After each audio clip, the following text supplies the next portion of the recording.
Good job. Thank you. All right. Just to let you know, everyone is on mute, and that will help keep the distractions down.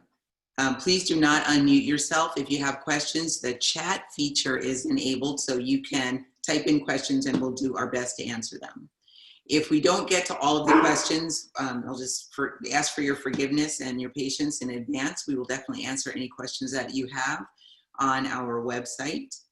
And if we don't have answers readily for the questions we can get to, we'll definitely look those up on the website.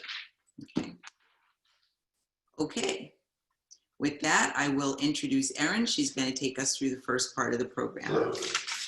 And I have a dog in the background who likes to bark when I get on the phone.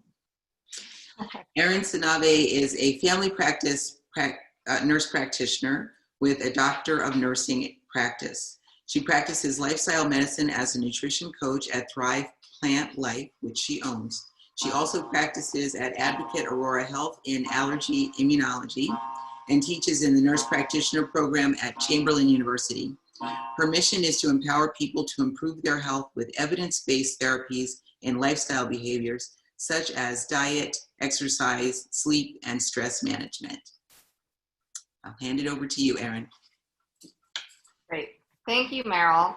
Excellent. Well, I'm thrilled to be here, and I just want to thank Meryl for inviting me to speak today, and for everybody that's on the call today. We are recording this, so you can, of course, look at it later, share with your family and friends, and I know this is a strange time in the world, right? And so everybody's getting very comfortable with Zoom, which is great, but I'm glad that we have this forum to reach as many people as we can. So with that, I'm going to start my portion of the presentation. So I'm going to be sharing my screen and open up a presentation here.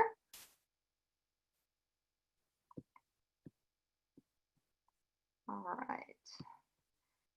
So, Meryl, can you confirm that you can see my PowerPoint here? Excellent. Okay, perfect. So, as Meryl said, I'm a family nurse practitioner. I practice in allergy and immunology, interestingly enough. So this is pretty fitting, I would say. I also do health and nutrition coaching through my company, Thrive Plant Life.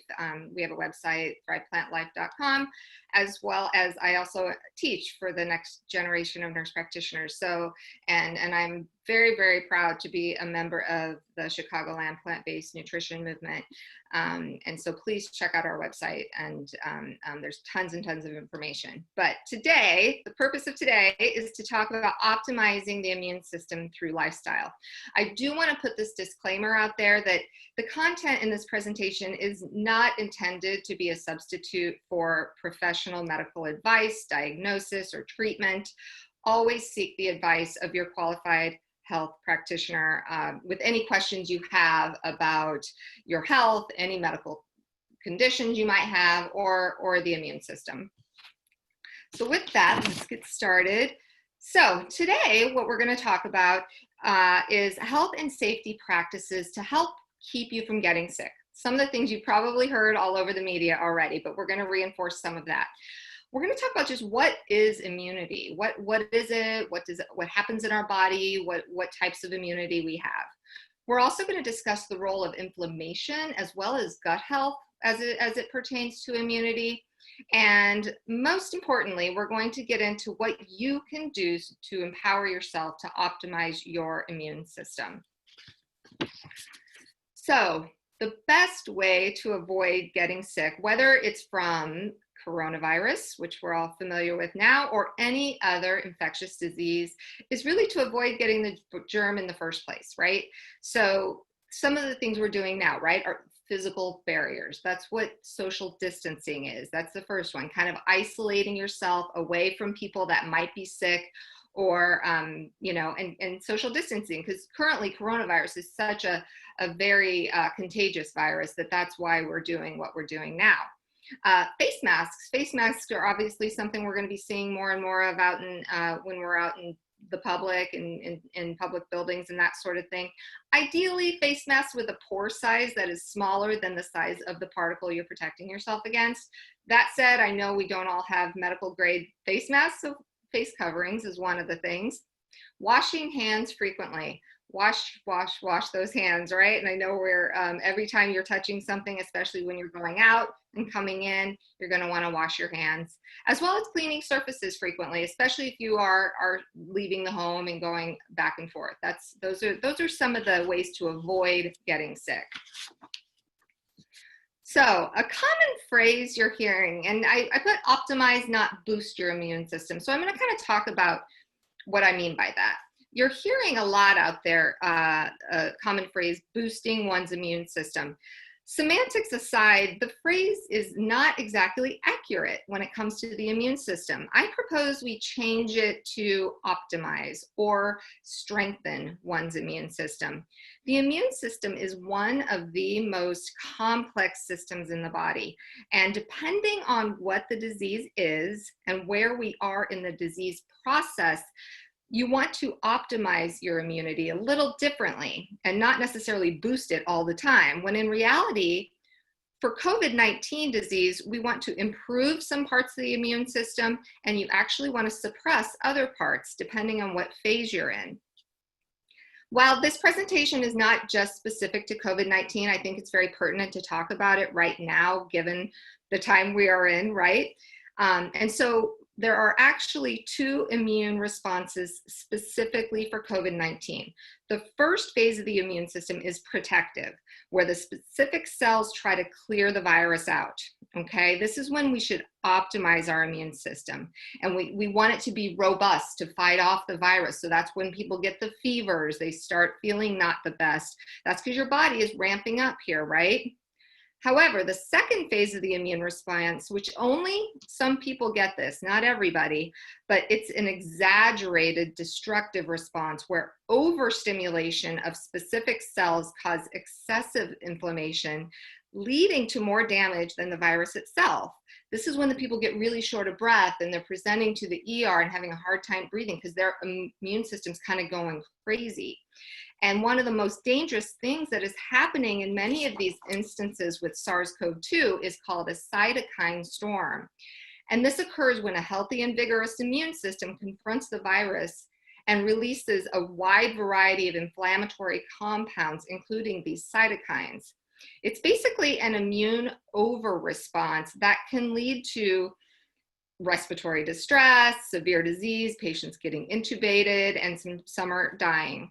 And so what you really want is a smart immune system, one that can respond effectively to whatever comes your way and that can keep the body clean, healthy, and free of disease. I promise it's only a little bit more science and then we're getting into what you can do, I promise. So there are two different parts of the immune system, the innate immune system and the adaptive immune system. So to better understand this, let's just talk about them separately. The innate immune system is your first line of defense. It's non-specific. So think of it as fast but blunt. It is specifically designed to minimize your risk for infection. This is basically the strength of your overall immune system that results from your lifestyle habits and from barriers that you put in the way. So even your skin, think of it like your skin and the body's mucous membranes in the mouth and the lungs, all those mucous membranes, those are intended to keep you from getting sick. That said, if a pathogen manages to pass these mechanical barriers, the body will trigger an inflammatory response, and that's all part of the innate immune system. The adaptive immune system is the body's acquired or learned response to specific pathogens. So this is when you develop sort of an antigen. And so think of it in terms of like if you get chickenpox as a child, you get sick, but now you're immune, right? You develop antibodies. Same as when we get a vaccine. So it prevents future illness when exposed. So optimizing your innate immunity through lifestyle is so important. So if you do get exposed to an offending pathogen, you may be better able to fight off this disease and minimize your potential for complication. Now, there is no evidence showing that eating a certain way or doing a certain thing can prevent you from actually getting SARS-CoV-2 or any other infection necessarily. There just isn't enough data on SARS-CoV-2 to say that. But while there hasn't been a lot of research on foods and nutrients that are helpful with COVID-19 specifically, it does stand to reason that the same foods that are good for overall immune function and that are helpful against cases of cold, flu, and other viruses are just as important right now. So what we do know is that those that contact or get SARS-CoV-2 or coronavirus are living with certain conditions such as diabetes, hypertension, heart disease, these patients have shown greater risk of complication and have had a higher risk of death. So this we are seeing, and this we certainly know. So now let's just talk a little bit about that chronic disease I just mentioned and immunity, and in the context of inflammation. Inflammation is an immune response. Low levels of chronic inflammation is associated with chronic disease. Inflammation can be triggered by a perceived internal threat, even when there isn't a disease to fight. So many people are just living with chronic inflammation going on in their body, and this is contributing to their chronic disease. And unchecked, that immune system prompts white blood cells to attack healthy organs and healthy tissues, setting up that chronic inflammatory process that plays a role in some of the most challenging diseases of our time, including things like rheumatoid arthritis and cancer and heart disease, asthma, diabetes, and even Alzheimer's disease. So those with chronic inflammation may be more susceptible for poor outcomes when they get any infection, because at baseline they are starting with this inflammation already in place. So now I do want to touch on the gut health here. We really can't discuss immune health and inflammation without discussing gut health. 70 to 80% of our immune system is in our gut. The barrier function of the intestinal wall is maintained by immune cells. And healthy intestinal barrier function allows certain gut-derived molecules to get into the body while keeping others out. This supports better immune and brain performance. The integrity of the intestinal barrier is fundamental for a healthy relationship with the gut microbiome. Dysfunction in this gut barrier alter its permeability and lead to what is known as leaky gut. You may have heard of that before. Leaky gut is fundamentally about two things: these macromolecules being allowed to pass through the intact cell membranes, and then the second thing is loosening of the junctions between the epithelial cells. So this means that the intestinal barrier becomes permeable and lets things that we don't want to get in. And this is what leads to chronic inflammation. This is why what we eat, what we feed our gut is so important. And the best way to improve our gut health is through consumption of whole plant foods. All right, so now let's get into what we can do, right? So what is our whole plant foods? What is a whole food plant-based diet? This is the power plate, and as you can see, a whole food plant-based diet, which is what I advocate, what our organization advocates, and what science shows to be the best for overall health, is based around these foods: whole, unrefined, or minimally refined plant foods, which exclude meat, dairy products, eggs, and highly refined foods such as bleached flour, processed foods, as well as refined sugar and oil. So a person eating this way eats predominantly fruit, vegetables, whole grains, and legumes, which include beans, nuts, and seeds. And this is the optimal diet for health and prevention of chronic disease. So next, we are going to discuss 7 strategies for optimizing the immune system. And it just so happens that many of these strategies are centered around consuming more fruits and vegetables, which is something we all can do, right? All right, so now let's discuss those 7 strategies to optimize the immune system. Eat more cruciferous vegetables. Cruciferous veggies are one of the most powerful immune optimizing foods out there. These include things like broccoli, kale, bok choy, Brussels sprouts, cabbage. Raw or uncooked, you really can't go wrong with these. You can still hear me, right? Yeah, okay, good. I just got a little thing that said my connection was unstable, so just making sure. All right, the second thing, eat more leafy greens. So, so important. These are foods like spinach, arugula, chard, these romaine lettuce, leafy greens, right? These are nitrate-rich foods. And when you consume nitrate-rich foods, the nitrate compounds get into your bloodstream through digestion, and these get into your bloodstream and they are building blocks for nitric oxide. Okay, I realize that's really sciencey, but this is really important. When you give blood vessels the opportunity to make nitric oxide, the blood vessels dilate through the body. It's like bathing them in the best thing they could get. They dilate throughout the body, they get larger, and more blood is capable of getting to the tissue to heal the body when it's sick and when it's not sick, but also to prevent disease and decrease inflammation. It also naturally lowers your blood pressure. Number 3, try some zinc-rich foods. Studies have been really consistent in demonstrating that zinc deficiency increases the incidence and severity of infections. Zinc supplementation has been shown to decrease the incidence of pneumonia and antibiotic use when you're sick, and it also shortens the durations of colds and flu. Now, I do not recommend just starting to take a zinc supplement. I don't think that's necessary unless you're deficient and have had it tested and have been found to be deficient. That said, you can start taking it right when you start to not feel well. It's like right when you start to feel like a cold coming on or something, and then you can stop it when you recover.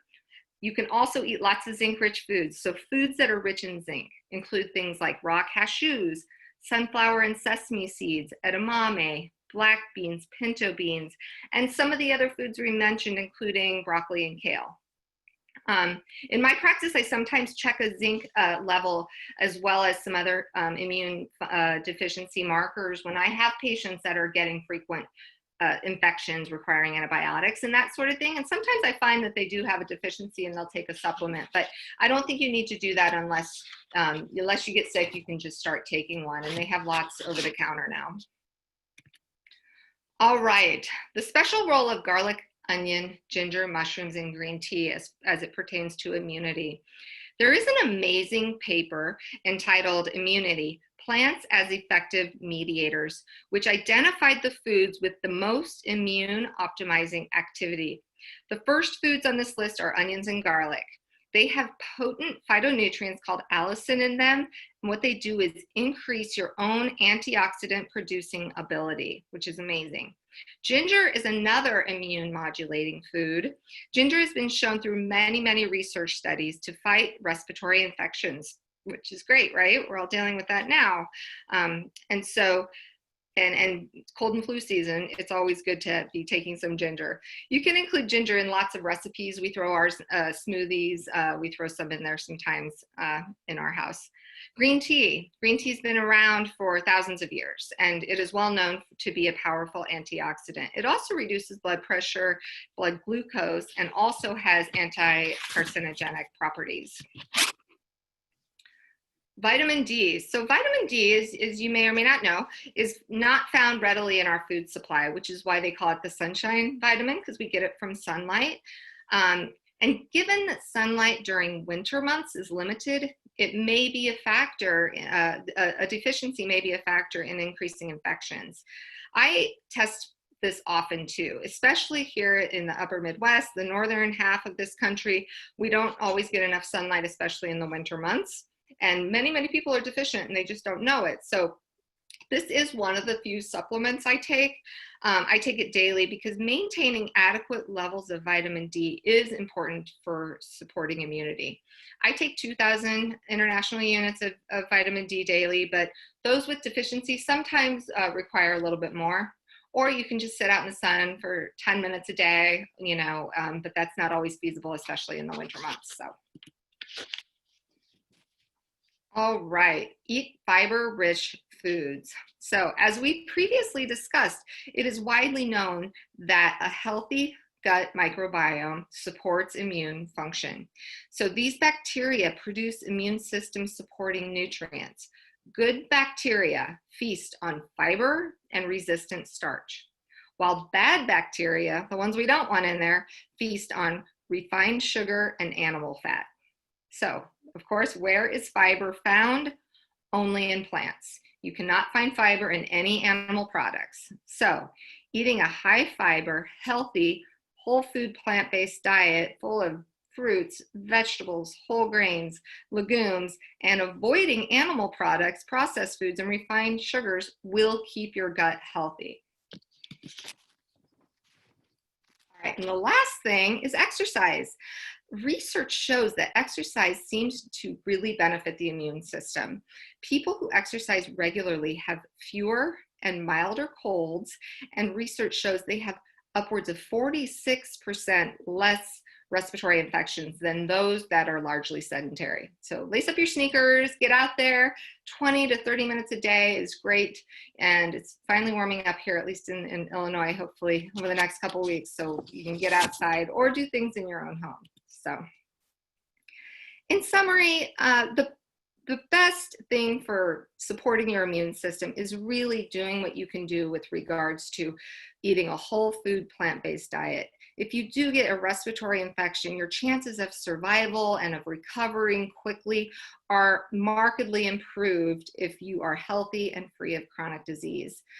And again, the best way to prevent and reverse many chronic diseases, so things like hypertension, diabetes, heart disease, prevention of cancers, and all of a lot of lifestyle diseases, is through consuming a whole food plant-based diet. Definitely don't smoke. Quit smoking if you're a smoker. Exercise regularly, get restorative sleep, and manage your stress. So thank you so much for listening and for your time today. I'm going to kick it over to Meryl, but first I would like to introduce her real quick here. So let me stop sharing and put it back here. Okay. So Meryl Fury holds a Master of Science degree in nursing, specializing in public health for at-risk populations. She is president and CEO of Plant-Based Nutrition Movement, and in that position leads and supports the organization in all areas. She's amazing, I'll tell you that. Meryl is a whole food plant-based foodie who enjoys hacking restaurant menus and veganizing them. Armed with a strong nursing background and great recipes, Meryl coaches people who are interested in transforming their health through easy, simple, and delicious lifestyle changes. You can find out more about her on her website, prettywildvegan.com, where she blogs, posts recipes, and photographs, and writes product reviews. All right, Meryl, handing it over to you. Thanks, Erin. I think I'm audible now, right? Okay. So that was just a really excellent synopsis, easily digested, pardon the pun, understanding of what happens with our immune system and how important it is to keep it optimized all the time.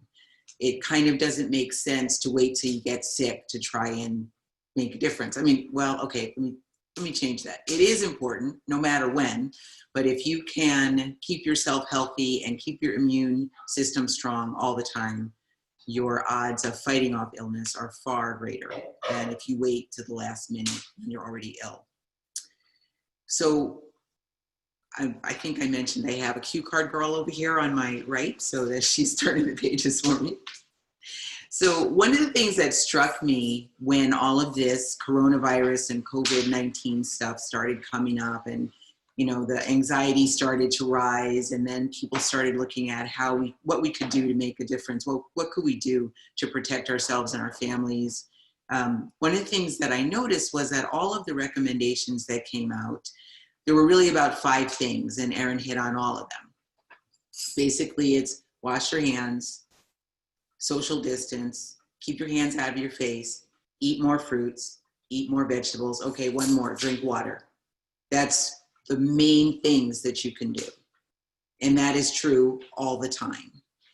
If we eat more fruit, more vegetables, drink water, then hit the other points that Erin was talking about: exercise, restorative sleep, cut down on the bad habits like cigarette smoking and substances and things like that. We've already done a lot, done about as much as you can to support your immune system. That goes every day, all day long, all the time. Nowhere in any of those infographics or the things that come across Facebook or any of the things that you see on TV, nowhere do you see anyone saying, eat more meat, eat more cheese, drink more milk, have more eggs. Nowhere. It is all fruits, vegetables, and water. So that's the bottom line. Eat more plants and decrease your amount of animal foods. Okay, go ahead, next one. For our demonstration today, we're going to make an elderberry syrup. Elderberry has been studied pretty extensively, actually, and it's been known since the time of Hippocrates. He called it his medicine chest. Elderberries grow a lot of times just by the roadside in ditches and things like that. You probably passed them a million times and didn't know what they were. Today we're going to use dried elderberries. I'll show you what they look like. And I'm sorry, I can't move my camera around, but these are dried elderberries. Little black grains, very small. Let's see if I can show you a better look at them. See if you can see that. Okay, those are elderberries. You can get them dried on Amazon. Some companies produce better quality elderberries than other. I do like Frontier Co-op. This works very well. Frontier Foods. Okay. So we're just going to start making the recipe, and I will kind of talk you through it. You cannot see my stove, which I'm standing right in front of, but I'll show you my ingredients as I'm going along. Also, we tried posting the recipe here on the chat feature, but it wouldn't allow us to put it in any kind of format that made any kind of sense. So we will post it on our website, again, pbnm.org. You can go there in our recipe section and find, I'll post 3 different recipes. There's one that's very basic, just 3 ingredients. It's elderberries, water, and some honey. The one we're gonna make right now is a little bit more complicated. And the third one actually includes chocolate brandy, which is quite delicious if you want to try that one. Okay, so we're going to start with the elderberries. Pour them into a non-reactive pot. When we say non-reactive, we mean something that will not interact with your ingredients and change the ingredients' flavor or color or change acidity or pH in any way. Okay, so we're going to take the elderberries and pour them into the pot.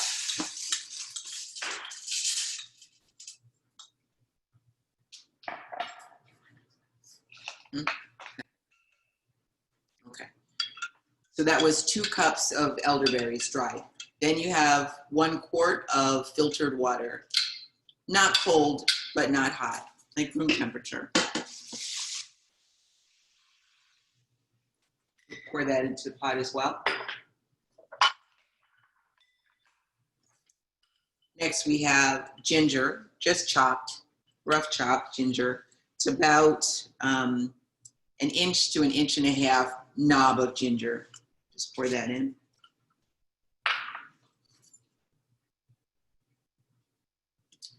And that is it for the, oh, wait, one thing, 1 cinnamon stick. Okay, put that in.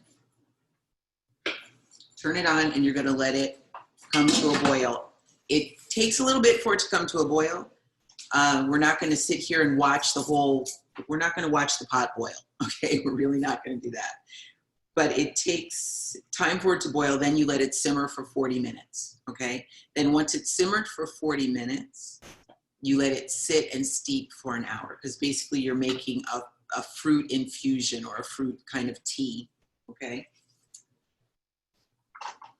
Once it has boiled, we're gonna imagine we're fast forwarding, okay? Let's say it's boiled for the 40 minutes now and it has steeped for an hour. Then you would add, this is astragalus powder, sorry, astragalus root powder. This is 2 teaspoons of astragalus root powder. Astragalus as a plant is good for supporting the immune system as well. And this is 2 tablespoons of reishi mushroom powder, okay? also for supporting the immune system. All right. I think that's what we do now. All right. So let's make believe this is all steeped. It's ready to go. It's all mixed up and nice, right? The next thing after that is we have to strain the tea off of the berries, okay? So I have a nut milk bag that basically can stand by itself. I don't have to worry about it falling over or anything like that. I got this on Amazon. Sit it inside a bowl that can collect the tea once we pour it through.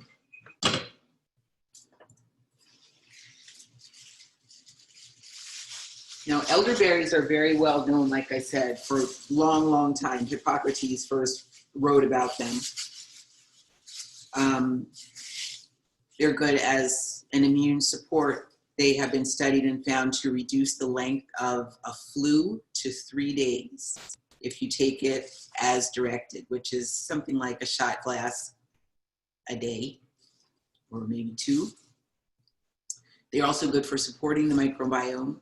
I'm hoping everybody understands microbiome actually just refers to the healthy, the mix of bacteria, there's viruses and small other protozoa, there's fungus and all kinds of things that live in our gut all the time, right? So the elderberries help support the healthy balance of the bacteria and microbes that live in the gut.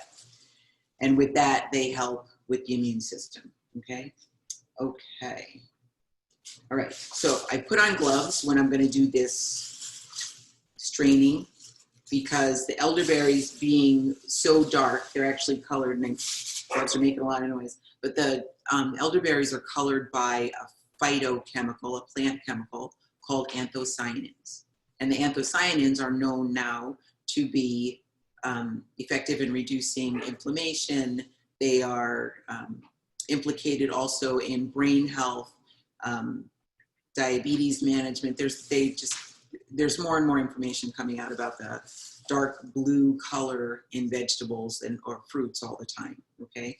But if you're gonna play with dark blue vegetables and fruits, it's gonna stain your hands, okay? So I wear gloves when I'm doing this part. Hold on just 1 second.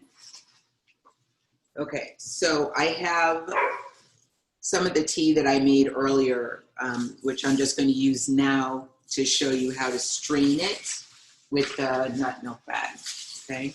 So I'm gonna, you probably won't be able to see this too well. I have the tea here. I'm just gonna pour it into this bag, okay? And it is sitting in the glass bowl.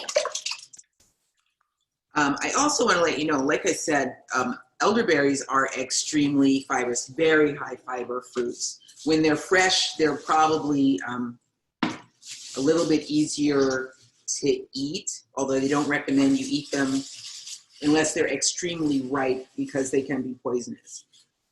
These dried berries that I'm using today, I tried making something else out of the herbs once I had boiled them and extracted the tea. They're impossible to eat. They are, okay, the best I can say is they are like a bitter berry flavored sawdust is how they feel in your mouth. Not at all palatable, not really usable. So when you're making the tea, and here I'm gonna try and lift this so you can see it. Okay, so it's all the herbs and liquid is in the bag. And I'm just squeezing the bag and straining it into the bowl. Hope that makes sense to you. And you squeeze as much of the liquid out as you can, because that is that's the syrup. So you squeeze it out. And thank goodness for gloves, because it really does stain your hands terrible. And people will look at you funny and think, what in the heck have you been doing with your hands if they're stained the way these stain? Meryl, I just wanted to let you know that I was able to put the ingredients. I could copy and paste all the ingredients of this recipe into the chat and then like you mentioned, we'll put it on our website as well as our Facebook page for the full recipes. Perfect, perfect, perfect. Thank you. The main thing about the recipe is you don't want to cook the astragalus and the mushrooms and the honey or the orange juice. Meryl, quick question. We do have a question in the chat that I'm not sure if you can answer now or later, but it's how much do you need per day? About a shot glass full. There you go. So if you were not sick, let's say, and I'm going to shy away from giving recommendations about what to do if you're ill, right? If you're ill, you need to go see a provider and discuss your treatment plan with a licensed and knowledgeable professional. But if you were just going to sort of keep your immune system supported without being ill, you could take about anywhere from a teaspoonful to a shot glass every day. Shot glass is an easy measure. Okay. All right, I'm going to stop doing that. That's about how it looks when it's mostly squeezed out. There's a little bit more left in there, but that's how it's going to look, right? This I will compost, throw out in the yard, use it to feed your chickens, whatever you want to do with it, but I defy you to eat it because it's just not really palatable stuff. Okay, I will take off my gloves.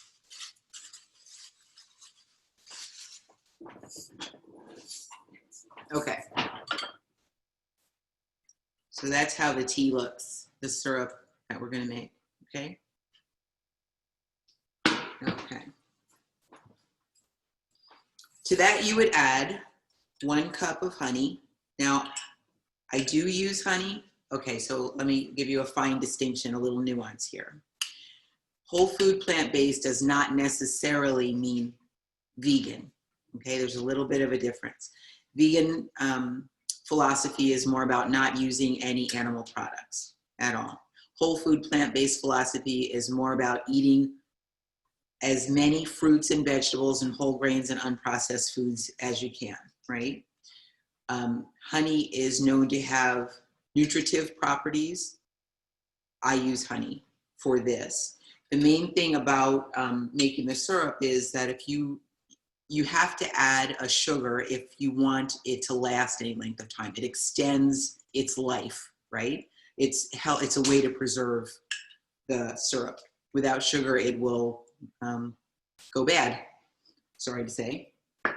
Meryl, that is a question in the chat, actually. They asked, do you store it in the fridge and how long will it last? Good question, thank you. So I store it in the fridge, yes. And in the fridge with honey, at least 3 to 4 months it'll last. Now, like I said, there's another recipe that I have, which I will also post, that uses chocolate brandy. I just had to try it. I just had to. So it's chocolate brandy and cherries and honey. That one will last up to a year in the refrigerator, okay? With no loss of potency, right? Okay, so we would put in a cup of honey while it's just, when the tea is just room temperature, like not hot, because the honey has properties and you don't want the heat to destroy the properties in the honey. So you would mix in 1 cup of honey, your 2 powders, astragalus and reishi, and just because I happen to have tangerine essential oil, not everybody keeps stuff like this in their house. I do. So I put in 3 drops of tangerine essential oil. And this is actually orange juice. It's red like that because I used blood oranges. That's what I had. They're in season right now, so I had some. So I squeezed some orange juice and put in there. Mix it all up. I'm not going to do that right now because I'll have way too much syrup already made. You mix it all together. And then once you have it well combined, taste it, see if you like it. Add more orange, add more cinnamon, add more ginger. And then once you have it just right, you pour it into jars. I got these on Amazon as well. I don't know if you can see, they have little gradations on them so you can tell exactly how much you're putting in. If you wanted to make a batch and give it at Christmas time, or you want to give it for a birthday present, or, you know, whatever, housewarming presents, whatever you like. You can make, the recipe is very easy to double or triple, and you just pour it into bottles and you can give it to friends or keep it for your family. All right, let me just check my notes. Meryl, while you're checking that, I do have a couple of questions. There have been a couple of questions surrounding honey and containing sugar, essentially. And is that good for the immune system and can contribute to inflammation? And what about people with blood sugar issues? I don't know if you want to, if you have an answer to that, or if you wanted to address that at all. Or Sure, I will. Okay, so when we talk about avoiding sugar, first off, I would say avoid, the pot's boiling here, avoid white sugar is the first thing, and artificial sweeteners is the second thing. Okay, and you could switch those out, which is first and which is second. They're both pretty challenging for your immune system. That is not to say that everything that is sweet is bad, right? It's eating it in, I hate to say in moderation, because that's such a trite and overused phrase and so subjective. Different people think moderation is different things, right? But in this case, you're only going to be taking a teaspoon to maybe 2 tablespoons in a day, right? Very minimal. Mm-hmm. And the honey itself has minerals and other nutritive properties, right? So not at all offensive. If you don't want to use honey, you could use maple syrup. Some people use agave syrup, but there's some discussion about how valuable, how nutritive agave syrup is. But it is at least a plant-based sweetener, and you're still only going to be using a very little bit of it for this to consume in a day. Right. I would agree with that, Meryl. And I do appreciate you bringing up artificial sweeteners. Artificial sweeteners are known to really poke holes in the gut. So if you're drinking diet soda or eating things that have artificial sweeteners, it is really important to stop, because it's so bad for the gut, which is obviously linked to the immune system, as we discussed. Yeah, definitely. Was there another question, Erin? No. Oh, how do you feel about monk fruit sweetener? You know, I tried it once. For me personally, and I can only talk about my personal experience, I haven't studied it at all. Anytime I get something that has been processed like that, I can feel it. I get headaches. I just don't feel very well after I eat stuff like that. I tried monk fruit sweetener, and it didn't set well with me. The 2 sweeteners really that I prefer are maple syrup and honey. Those are my 2 favorites. And I have different uses for each one. Maple syrup is more one to go in coffee. Great, takes the acid edge right off of the coffee if you got a good maple syrup. Mm-hmm. And honey I use more for tea or for medicinal purposes. Right. One that I like to use, and Sherry actually just mentioned it too, are dates for sweeteners. You can make date syrup, you can soak them and blend them, and they're really good for sweetener. We use that when we make sweet treats in my house. Somebody else asked about stevia. I mean, and stevia and monk fruit are probably better than artificial sweeteners like aspartame. Are they optimal? Probably not. I don't know, honestly, enough about monk fruit either, to be quite honest, but I use dates in everything and have really made that switch over. And we also do use some maple syrup sometimes too, just like you do too. But I think dates are probably the best thing you can do, as well as honey and like you said, maple syrup. So I agree. There was even just recently a friend of mine introduced me to jaggery, which is the syrup of the date tree, similar to maple syrup is the syrup of the, or the sap of the maple tree. In India, they use a date palm and do the same thing. Extract it and boil it down and make it into a syrup and make it into actually a brick, which then people reconstitute by adding water. So that, yeah, dates are wonderful. Love that. And we do have one more really good question, I think. How effective are elderberry products from health food stores compared to what you made for us? Their elderberry syrup had echinacea and licorice root in it. So this is totally off the cuff, okay? Just like you can buy frozen orange juice from concentrate, okay? It has the basic properties of orange juice, but you also don't know what else is in it exactly, right? Or you can make it fresh squeezed. Takes a little bit of effort. You might get red orange juice depending upon what type of oranges you're using, but you'll know exactly what's in it, right? Oranges, orange juice, that's it. This one, and this is actually what I did, to be honest, because like my bio said, I love hacking recipes. It's just so much fun. It is my way of playing. I started with a flu bug back in January, which really, I was personally insulted that I got the flu because I haven't been sick with the flu probably since I was in 8th grade. Just this past January, I wound up with a flu bug, and for the life of me, I had all of the symptoms of COVID-19, okay, except for the illness didn't progress. It only lasted about 4 days. I was taking elderberry syrup. The way I got the elderberry syrup was that I went to Whole Foods and bought a bottle of it. The bottle, I believe it was smaller than this, was about $18. Okay. I took it, it worked well. It had other flavors. It had orange, it had tangerine. So I hacked the recipe and I made my own. For the same cost that I could buy that for at about, $13 or $15, whatever it was, I can make 6 or 8 bottles if I break it down and do the math on it. So economically wise, it's far more prudent to make your own. You know what's in it, it costs you less. And you can bump it up with reishi, astragalus, whatever you like. Licorice, you want licorice, put licorice in it. You want chocolate and cherries, put chocolate and cherries in it. Okay. yeah, I think that's all the questions we have. Somebody was asking where to find the glass jars.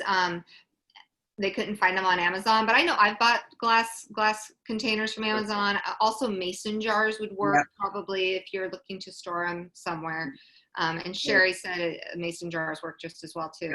I use mason jars frequently. I live up here in Kenosha, right? We have a Woodman's right near us. I'll go in their baking aisle and they sell mason jars all the time. I also go to Goodwill store. You can find all kinds of amazing mason jars at the Goodwill store. These, in fact, did come from Amazon, though. You just kind of have to hunt and see what it is you like. I've gotten other dark brown, similar to this. This is a cobalt blue, but I've also gotten the amber glass brown jars on Amazon as well. You just have to hunt a little bit. Put in 8-ounce glass apothecary or medicine bottle and see what you get. Great. Well, it's about 7:52. I don't know if we have anything else to add, but thanks everybody for coming. And Meryl, I'll let you wrap us up. Okay, great.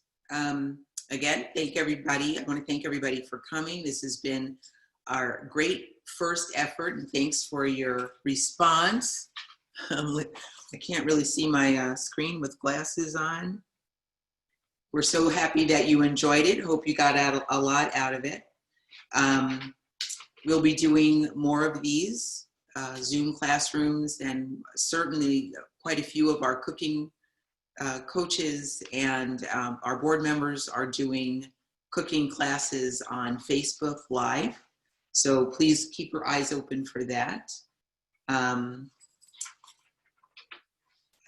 think that is about it. I guess one last thing is go to pbnm.org, and if you've appreciated what we've done here tonight, if you like our programming and you like our mission, please donate. Buy Erin and me a coffee. or a tea or a smoothie. That would be great. Thank you so much, everybody. If you got any other questions, please, you can contact us through our website. That would be great too. Oh, they love my pantry. Thank you. I love it. All right. Thanks, guys. Thanks a lot. Have a good night, everybody.